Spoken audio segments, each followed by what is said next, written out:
The Pittsburgh Steelers' 33-31 loss to the Cincinnati Bengals was a frustrating game for the team, but the dialing back of snaps for star pass rusher Nick Herbig stands out as a baffling decision. Herbig played just 29 of 72 defensive snaps, just 40% of the team's snaps, after becoming a star throughout the 3.5-game stretch he starred in for Alex Highsmith. Highsmith returned from a high ankle sprain, and Herbig actually outsnapped him against the Cleveland Browns a week ago. This week, however, Herbig's snaps were drawn back significantly. This comes after defensive coordinator Teryl Austin said Herbig earned the right to play more. "He's earned the right to be on the field as much as we can get him on the field," Austin said. "And so, as we get going in this season, a long season, he's going to play a lot of snaps for us and play a lot of football, and it's my job to find ways to get him on there and keep him on the field. With what he's done, he's a splash player. He's always around the ball. He makes it miserable for offensive tackles. He's playing well. And so guys that play well get rewarded by playing more." If the Steelers want to continue being a great pass rush, Herbig has to be on the field more, and his snap count on Thursday is a coaching indictment. The Pittsburgh Steelers had a hard time covering Cincinnati Bengals wide receivers Ja'Marr Chase and T. Higgins. But the officiating in the game had something to do with that. At least, that's what Steelers cornerback Joey Porter Jr. implied while speaking to reporters following the game. Porter didn't outright disagree with the officiating and blamed the referees for the Steelers' loss. The Bengals defeated the Steelers 33-31 on Thursday. But Porter implied the officials were too quick to throw a flag in favor of the Bengals' wideouts. "We got the guys to do it, cover the Bengals. They've just got to let us play," said Porter.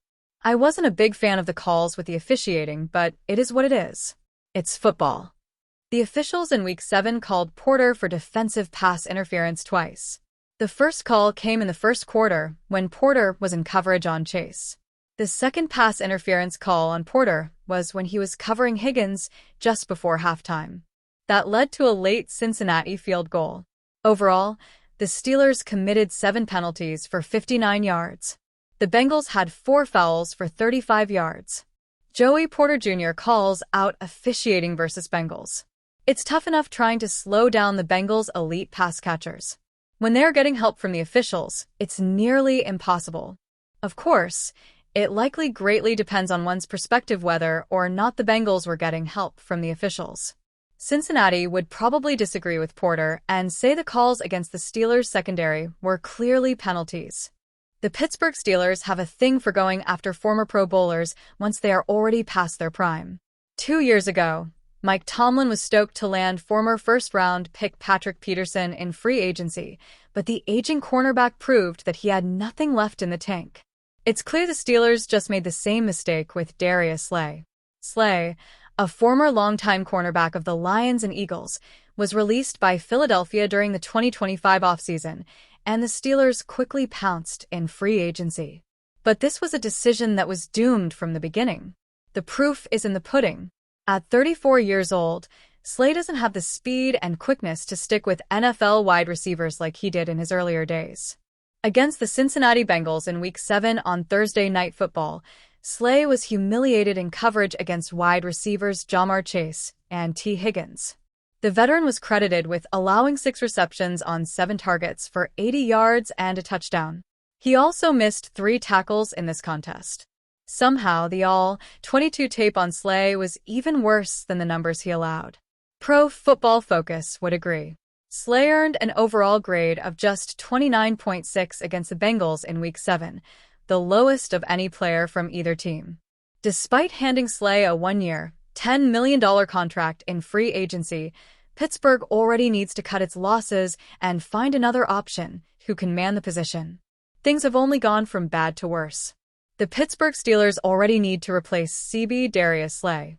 Slay had his time in the spotlight. He earned All-Pro honors back in his 5th season in 2017 and has been a Pro Bowler 6 times since. However, it's painfully obvious that Father Time has caught up to Slay, and this time, there's no escaping it. At 34, Slay is 2 years older than the next oldest NFL cornerback who has taken so much as a single snap during the 2025 season. This happens to be Antonio Hamilton Sr. of the Washington Commanders. Apart from Slay, there are only two other cornerbacks in the league who are starting at over 31 years old. Read more. Steelers veteran already looks washed just a quarter into season. In just 6 games with the Steelers, Slay has been responsible for allowing 20 receptions on 28 targets, 71.4% completion, for 302 yards and 2 touchdowns per PFF. This equates to a passer rating of 130.4 from opposing quarterbacks when targeting Slay. The veteran also has 6 missed tackles on the season. To Slay's credit, he wasn't the only cornerback who looked awful in Week 7. Joey Porter Jr.'s technique was a mess. He and Jalen Ramsey also struggled mightily with their assignments to slow down Chase and Higgins. Still, considering Slay's age and the dismal performances we've seen so far, there's no reason to expect him to get better moving forward. The Pittsburgh Steelers should turn to Brandon Echols or Corey Trice Jr. when he returns from IR to replace Slay. It's time to end this failed experiment. The Pittsburgh Steelers are rumored to be in the market for a wide receiver ahead of the November 4th NFL trade deadline, and the team has regularly been linked to Las Vegas Raiders wide receiver Jakobi Meyers and New Orleans Saints wideout Chris Olave via speculation. Trade rumors have swirled around Meyers since the offseason, and for good reason. The veteran receiver requested a trade during the offseason after not getting an extension, and it's logical to believe the Raiders could move him before he potentially leaves for nothing in 2026. Las Vegas is also sitting at 2-4, and their hopes of making the playoffs are slim, at best, which could lead to the Raiders being sellers and Meyers being jettisoned.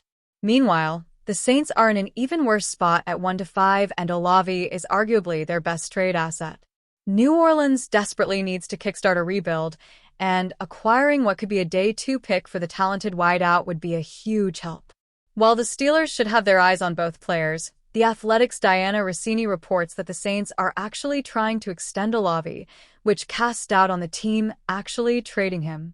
The Saints have been trying to work out a long-term contract for receiver Chris Olave despite his name being attached to teams looking for pass catchers, she reported.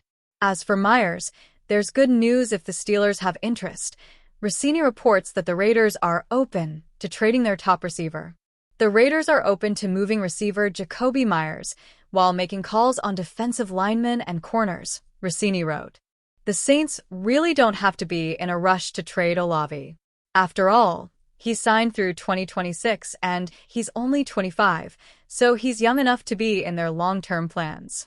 Furthermore, with 2 young quarterbacks, keeping Olave will help their development. It's a different story for Las Vegas and Meyers, who is in the final year of his deal. And after being disgruntled over his contract situation, chances are Meyers isn't going to be looking to be back in 2026, barring the Raiders having a change of heart that leads to them giving Meyers the bag.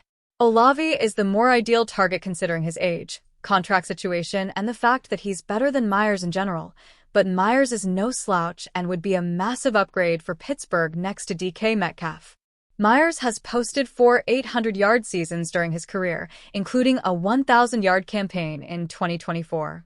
Not elite production by any stretch, but he has routinely had to deal with awful quarterback play throughout his career. Aaron Rodgers would undoubtedly be the best quarterback Meyers has ever caught passes from. If general manager Omar Khan can come away from the deadline with Meyers, it would be a massive win for the Steelers.